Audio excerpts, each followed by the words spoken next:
జంతు కొవ్వు రసాయనాలతో తిరుమల లడ్డూ ప్రసాదం తయారు చేసి వైసీపీ మహా అపరాధం చేసిందని రాజా నియోజకవర్గ జనసేన ఇన్ఛార్జ్ సురేష్ బాబు ఆరోపించారు.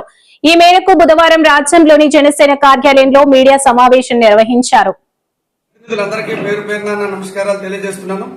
ముఖ్యంగా ఈ రోజు మా పార్టీ ఆదేశాల ప్రకారము ఈ ప్రెస్ మీట్ అన్నది పెట్టడం జరిగింది. ఇది సిద్ధాంతపరంగా చూస్తే గత ప్రభుత్వ హయాంలో తిరుపతి లడ్డూలో కల్తీ అన్నది జరిగింది. ఆ కల్తీకి తీవ్ర అవినీతే కారణమని చెప్పేసి మనకి ప్రజలందరికీ తెలుసు. ఇవి ప్రజల యొక్క మనోభావాల్ని దెబ్బతీసే ఆనవాళ్లు కాబట్టి ఇది తీవ్రంగా పబ్లిక్ కూడా ఇది ఎవరు ఈ అవినీతి చేశారు, ఎందుకు చేశారు, దీనిలో ఉన్నటువంటి అంతరాత్మ ఏంటి అన్నది అందరికీ ప్రజలకు తెలియాలనే ఉద్దేశంతో మేము ఈ రోజు ప్రజలకి విషయాల్ని విన్నవించుకుంటున్నాము. వైసీపీ హయాంలో కల్తీ నెయ్యి వ్యవహారం అందరికీ తెలిసిందే. ఖచ్చితంగా మీకు నేను ఇప్పుడు చెప్పాల్సింది ఏంటంటే అందులో తీవ్రమైనటువంటి అవినీతి అక్రమాలు జరిగాయి. ఎందుకంటే ఏదైతే నెయ్యి సరఫరా చేస్తున్నటువంటి కంపెనీలు ఉన్నాయో ఈ నెయ్యి సరఫరా చేసే కంపెనీలకి పాలు అమ్మే అవగాహన గాని లేదంటే పెరుగు అమ్మే అవగాహన గాని అందు మీద పాలు పెరుగుకు సంబంధించి నెయ్యికి సంబంధించి ఎటువంటి అనుభవము లేదు. ఒక ఆవు లేదు, ఒక గేదె లేదు, ఒక పాలు లేవు, పెరుగు లేవు. ఇలాంటి కంపెనీలకి నెయ్యి మీద కాంట్రాక్ట్స్ ఇవ్వడం వలన వాళ్ళు కృత్రిమ నెయ్యిని సృష్టించి దాదాపు మనకు సప్లై చేశారు. ఇది భక్తుల మనోభావాలు దెబ్బతిన్నాయి. ఇది ఎంతో అవినీతి ఇందులో కూరుకుంది.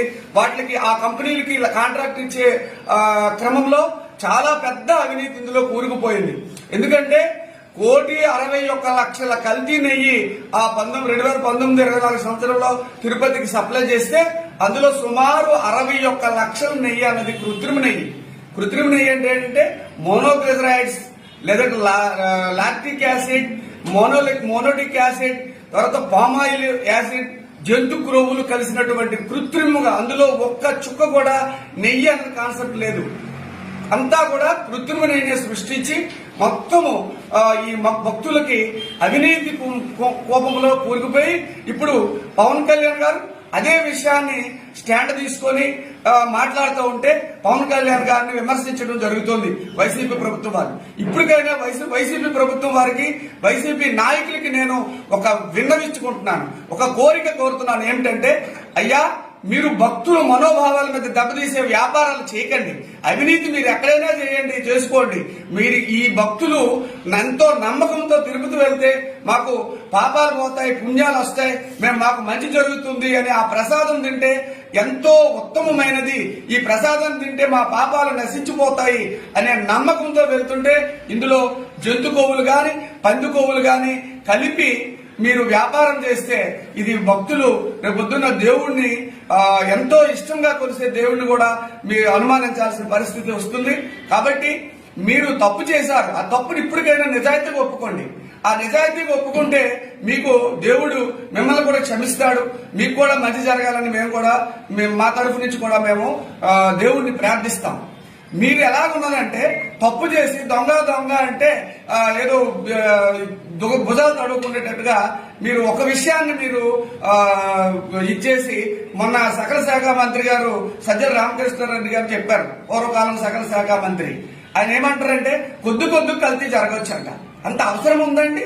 కొద్ది జరగవచ్చు అంటే మీరు జరిపారన్న కాన్సెప్ట్ ని మీరు ఒప్పుకుంటున్నారు. ఇప్పటికైనా ప్రజలకు క్షమాపణ చెప్పి మీరు చేసిన తప్పుని సరిదిద్దుకొని పవన్ కళ్యాణ్ గారిని నిజాయితీగా వెళ్తుంటే ఆయన్ని విమర్శించడం మానేసి మీ ఆత్మ పరిశీలన మీరు చేసుకోండి. మీ ఆత్మ పరిశీలన చేసుకుంటే మీకు మళ్లీ వచ్చేటప్పటికైనా మీకు పుణ్యం కలుగుతుంది. కాబట్టి మీరు విమర్శలు మానేసి ప్రజలకి అన్యాయం చేయకుండా అవినీతి కల్తీ నెయ్యిని మళ్లీ ఎప్పుడూ కూడా ప్రోత్సహించకుండా ఖచ్చితంగా మీరు ఇంకొకటి చెప్తున్నారు ఏంటంటే సిబిఐ రిపోర్టు కల్తీ నెయ్యి లేదని ఇచ్చిందని. తప్పండి. ఇవ్వండి, మా దగ్గర సిట్ రిపోర్ట్ కూడా ఉంది. ఖచ్చితంగా ఈ సిట్ రిపోర్ట్ లో ఖచ్చితంగా జంతు కొవ్వు కలిసింది, పంది కొవ్వు కలిసింది అన్నది క్లియర్ గా మెన్షన్ చేయడం జరిగింది. 209వ పేజీలో ఒక పేరాలో మీకు క్లియర్ గా ఖచ్చితంగా మెన్షన్ చేయడం జరిగింది.